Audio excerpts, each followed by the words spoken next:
2010 à Cochabamba, en Bolivie. Cochabamba, en Bolivie.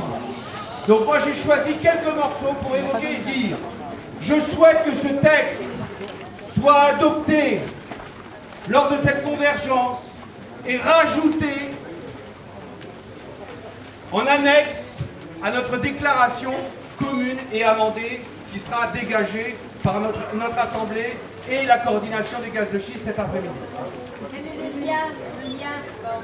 Le lien est inscrit sur le tableau. C'est très simple, et c'est après les 3 W, c'est .cmpc.com.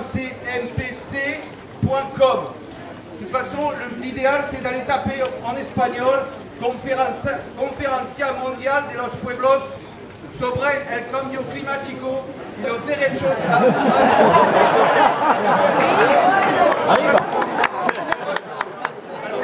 Je passe au texte parce qu'il est quand même écrit. Je passe au texte parce qu'il est quand même écrit en français. Le système capitaliste nous a imposé une logique de concurrence, de progrès, de croissance illimitée. Ce régime de production et de consommation est la recherche du bénéfice sans limite, tout en séparant l'être humain de l'environnement, établissant une logique de domination sur la nature, convertissant tout en marchandises, l'eau, la terre, le génome humain, les cultures ancestrales, la biodiversité, la justice, l'éthique, les droits des peuples, la mort et la vie elle-même.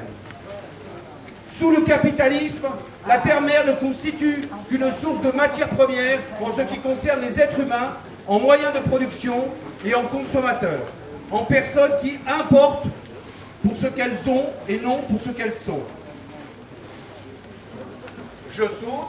L'humanité fait face à une grande alternative, continuer dans le chemin du capitalisme, du pillage et de la mort, ou entreprendre le chemin de l'harmonie avec la nature et le respect de la vie. Pour faire face au changement climatique, nous devons reconnaître la terre-mère comme la source de vie et former un nouveau système basé sur les principes suivants. Harmonie et équilibre entre tous et avec tout. Complémentarité, solidarité et équité.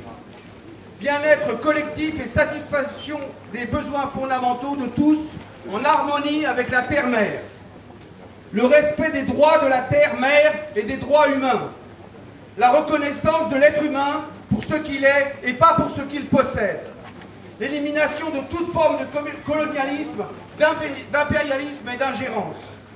La paix entre les peuples et la terre-mère. Je saute de nouveau. C'est pour cela que nous soumettons le projet conjoint de déclaration universitaire des droits de la terre-mère dans lesquels repose. Universel. Universel,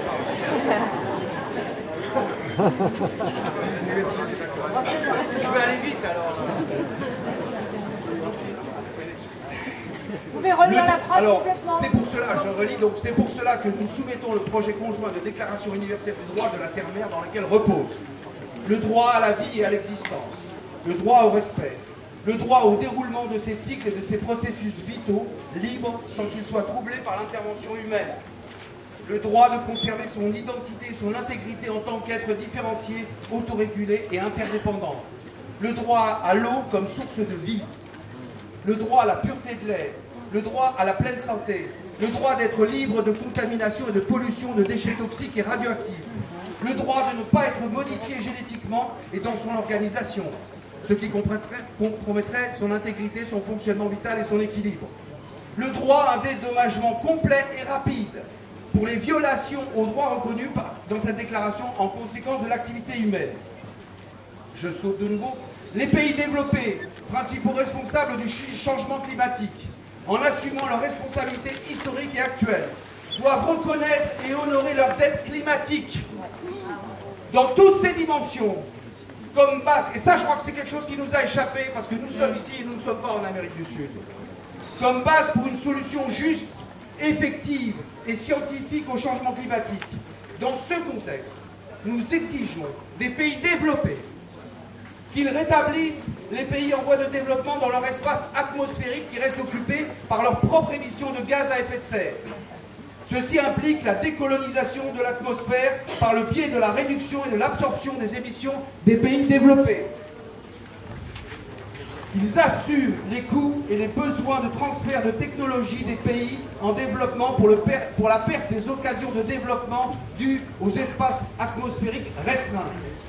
Qu'ils se rendent responsables pour les centaines de millions qui devront immigrer en conséquence du changement climatique qu'ils ont provoqué et qu'ils suppriment leur politique restrictive d'immigration et qu'ils offrent aux immigrants une vie digne avec tous les droits de leur pays.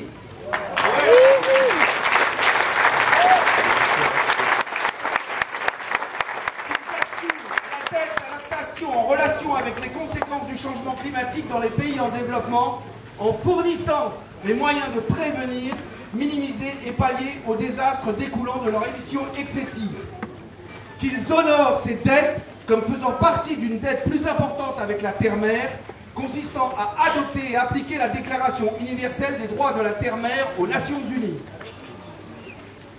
L'attention ne doit pas seulement être mise sur la compensation économique, mais principalement sur une justice de restauration, c'est-à-dire en restituant la totalité aux personnes et aux membres qui forment une organisation vivante sur la Terre.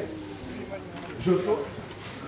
Il est nécessaire d'initier un fonds d'adaptation comme un fonds exclusif pour faire face au changement climatique faisant partie d'un mécanisme financier contrôlé et dirigé de manière souveraine, transparente et équitable par nos États.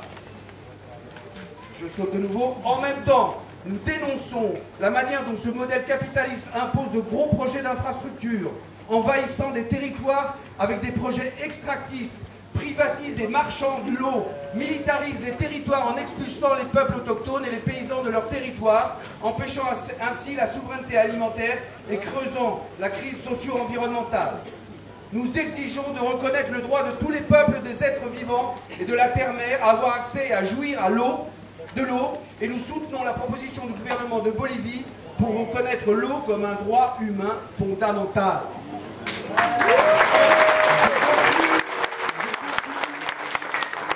dernière partie, avec 3 paragraphes. Aujourd'hui, oui, attendez, tout ça, si vous en avez marre, j'arrête. Oui, encore. Aujourd'hui, la dégradation environnementale et le changement climatique atteignent des niveaux critiques, étant l'une des principales conséquences de la migration interne vers l'international. Selon certaines estimations, en 1995, il y avait environ 25 millions d'émigrants climatiques. Aujourd'hui, on estime leur nombre à 50 millions. Et les estimations pour 2050 sont de 200 à 1 milliard de personnes qui seront exilées pour des raisons de changement climatique. Les pays développés doivent assumer la responsabilité des migrants climatiques en les accueillant sur leur territoire et en reconnaissant leurs droits fondamentaux par la signature des accords internationaux qui envisagent la définition du migrant climatique pour que tous les États observent leurs résolutions.